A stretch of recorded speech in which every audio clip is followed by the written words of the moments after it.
Today is a very sad day, and here's why.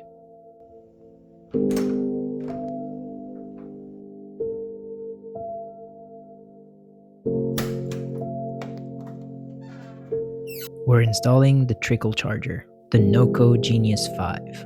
Unscrew the negative, then the positive, and voila, a disgusting car. We clean again.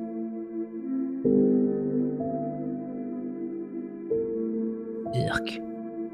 Plug everything back, put the eyelets. This is the quick connector, and now we install the NOCO. I decided to install it on the wall. Ta-da!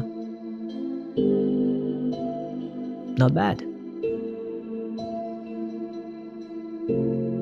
It works. The machine changed color.